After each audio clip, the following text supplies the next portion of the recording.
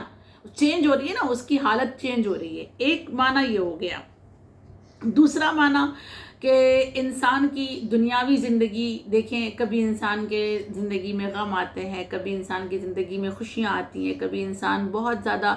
سختی کے ساتھ زندگی گزارتا ہے، کبھی انسان کی زندگی میں جنگ آتی ہے، کبھی انسان کی زندگی میں پھر بہت سارے لوگوں کی دوستی آتی ہے. تو یہ ایک حالت ہے جو انسان کی زندگی میں چینج ہوتی رہتی ہے، منتقل ہوتی رہتی ہے. تو اللہ وہی کہہ رہا ہے کہ تم ایک اپنی حالت کو چینج کرتے ہوئے، تبدیل کرتے ہوئے، ایک حالت سے دوسری حالت میں منتقل ہوتے ہوئے اپنے سفر کو تم طے کرتے ہو. دوسرا یہ کہ تیسرا ایک معنی یہ کہ انسان جو ہے وہ آخرت کے مرحلے کو بھی جب طے کرتا ہے تو اس میں بھی ایک ہی حالت پر باقی نہیں رہتا. یعنی مر گیا تو صرف مر نہیں گیا، یعنی احتضار کا حالت، سکرات کی منزل، پھر غسل و کفن کی منزل، پھر قبر کی منزل، پھر برزخ کی منزل، پھر قیامت کی منزل، پھر حساب و کتاب کی منزل، پھر جنت اور جہنم کی منزل. یعنی وہاں پر بھی وہ منتقل ہوگا، ایک ہی کنڈیشن میں وہ باقی نہیں رہے گا، ایک ہی حالت اس کی باقی نہیں رہنے والی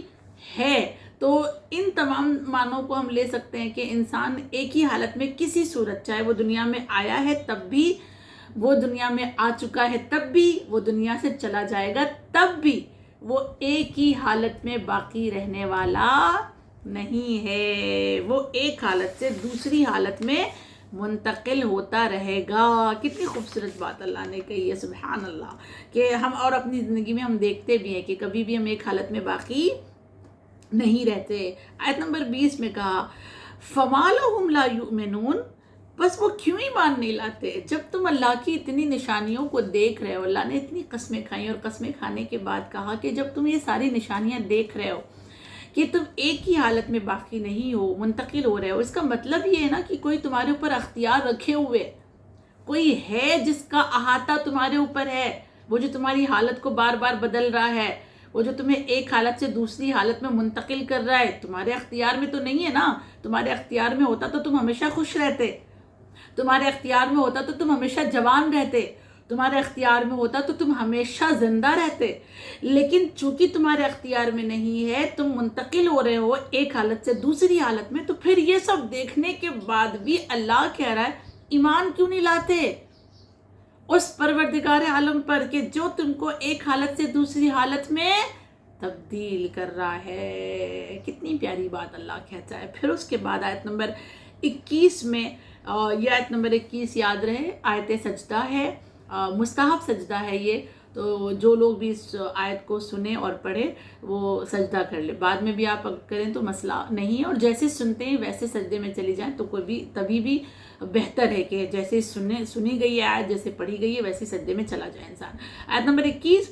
وَإِذَا قُرِئَ عَلَيْهِمُ الْقُرْآنُ لَا يَسْجُدُونَ، سجدہ.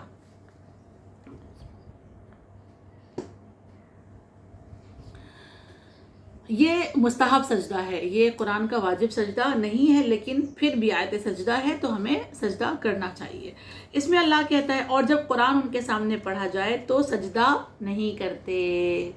اس آیت کے لیے کہا گیا کہ جب نبی کریم نے اس آیت کو پڑھا تھا تو انہوں نے سجدہ کیا تھا، لہٰذا ان کی سنت پر عمل کرتے ہوئے ہم بھی اس آیت پر سجدہ کرتے ہیں. اللہ کہہ رہا ہے کہ وہ ایمان نہیں لاتے، اور نہ صرف یہ کہ ایمان نہیں لاتے بلکہ جب ان کے سامنے قرآن کی تلاوت کی جاتی ہے تو قرآن کو سننے کے بعد وہ سجدہ نہیں کرتے. یعنی سجدہ نہیں کرتے یعنی کہ قرآن کی باتوں کو مانتے نہیں ہیں، اس کی اطاعت نہیں کرتے ہیں، اس کو ایکسیپٹ نہیں کرتے ہیں۔ نہ صرف یہ کہ قرآن کی باتوں کو قبول نہیں کرتے، بلکہ آیت نمبر 22 میں کہا بل الذین کفروا یکذبون، اللہ اکبر، بلکہ کفار ہمیشہ آیات الہی کی تکذیب کرتے ہیں، جھٹلاتے ہیں اس کو، ٹھیک ہے، انکار کرتے ہیں، نہ صرف تکذیب، تکفیر بھی کرتے ہیں، انکار کرتے ہیں۔ بجائے اس کے کہ ایمان لانا چاہیے، ان کے سامنے قرآن پڑھا جائے تو مذاق اڑاتے ہیں، اس کو جھٹلاتے ہیں، اس کا انکار کرتے ہیں، اس کو جادو کہتے ہیں، اس کو نبی کی شاعری کہتے ہیں، نبی کی اپنی باتوں کو کہا جاتا ہے کہ نبی کی باتیں ہیں، کوئی اللہ نہیں ہے، کسی نے یہ قرآن نہیں اتارا۔ یہ اس طرح سے وہ قرآن کو جھٹلاتے ہیں۔ کفار کی بات اللہ کر رہا ہے کہ کفار اس طرح کی باتیں قرآن کے لیے کرتے ہیں۔ تو پھر اللہ آگے کیا کہتا ہے کہ ٹھیک ہے نا، تمہیں جو کرنا ہے تم کر لو۔ پھر آیت نمبر 23 میں اللہ کیا کہتا ہے کہ واللہ عالم بما یوعون، یعنی خدا اس چیز کو جسے وہ دل میں چھپائے ہوئے رکھے ہوئے ہیں سب کچھ جانتا ہے۔ تمہیں جو کرنا ہے، آیات کی تکذیب کرنی ہے تکذیب کر لو، آیات کو قبول کرنا ہے، تسلیم کرنا ہے، تسلیم کر لو۔ تم قبول کرو گے تب بھی اللہ جانتا ہے، تم تکفیر کرو گے، انکار کرو گے تب بھی اللہ جانتا ہے۔ یعنی تمہاری نیکیاں بھی اللہ کے سامنے ہیں، تمہاری برائیاں بھی اللہ کے سامنے ہے۔ تم قرآن کو قبول کرو گے تب بھی اللہ لکھے گا تمہارے اس عمل کو، اور تم قرآن کی تکذیب کرو گے، اس کو جھٹلا دو گے تب بھی اللہ کے یہاں یہ محفوظ رہے گا، اور قیامت میں پھر تمہیں اس کا حساب و کتاب دینا پڑے گا۔ اور اللہ پھر کہتا ہے ان لوگوں سے آیت نمبر 24 میں کہ بس ان لوگوں کو دیکھیں، پہلے عربی دیکھیں، فَبَشِّرْهُمْ بِعَذَابٍ أَلِيمٍ، بس ان لوگوں کو دردناک عذاب کی بشارت دے دو۔ وہ لوگ جو آیات کا انکار کر رہے ہیں، وہ لوگ جو اللہ کے قرآن کو جھٹلا رہے ہیں، انہیں دردناک عذاب کی بشارت دے دو، انہیں بتا دو کہ اللہ کے یہاں ان کے لیے ایک دردناک عذاب موجود ہے جس کا مزہ انہیں کہیں نہ کہیں چکھنا پڑے گا، اور اللہ پھر انہیں عذاب میں مبتلا کرے گا، انہیں عذاب دیکھنا ہوگا۔ اور وہ کیسا دردناک عذاب ہوگا یہ تو صرف رب کردگار ہی جانتا ہے، ہم اس کو ایکسپلین نہیں کر سکتے ہیں، کہ کیونکہ اللہ نے کچھ عذاب کو تو بیان کر دیا ہے، لیکن امیجن کرنا کہ کیسے عذاب ہوں گے جہنم میں وہ ہمارے اور آپ کے بس میں نہیں ہے۔ مگر اللہ نے پھر آیت نمبر 25 میں آخر میں یہ کہا کہ إِلَّا الَّذِينَ آمَنُوا وَعَمِلُوا الصَّالِحَاتِ لَهُمْ أَجْرٌ غَيْرُ مَمْنُونٍ، مگر وہ لوگ جو ایمان لائے ہیں اور انہوں نے اعمال صالح انجام دیے ہیں تو ان کے لیے ختم نہ ہونے والا اجر ہے۔ سبحان اللہ، مگر وہ لوگ جو ایمان لے کر آئے ہیں، جنہوں نے اللہ کی آیات کو قبول کیا ہے، جس نے معاد کا اقرار کیا ہے، جس نے رسول کا اقرار کیا ہے، جس نے قرآن کی اطاعت کی ہے، پھر ان لوگوں سے میرے حبیب کہہ دیجئے کہ ان کے لیے نہ ختم ہونے والا، نہ ختم ہونے والا، یعنی کبھی نہیں ختم ہوگا ایسا اجر ہے۔ اور اس میں 2 شرطیں ہیں، پہلی شرط کہ ایمان، دوسری شرط عمل صالح۔ آپ پھر ایک بار وہی آیت ہمارے خدمت میں آئی ہے کہ اللہ کہیں بھی نہیں کہہ رہا ہے کہ صرف ایمان تمہیں بچا لے گا، اللہ کہیں بھی نہیں کہہ رہا ہے کہ صرف اعمال تمہیں بچا لے گا، نہیں، اللہ نے جہاں کہیں بھی ایمان کی بات کی ہے وہاں ساتھ میں عمل صالح کی بات کی ہے، اور وہ بھی اللہ کہتا ہے صالحات، ایک عمل صالح نہیں، عمل صالح جتنے بھی ہیں، جتنی بھی نیکیاں ہیں، تمام نیکیوں کو انجام دو۔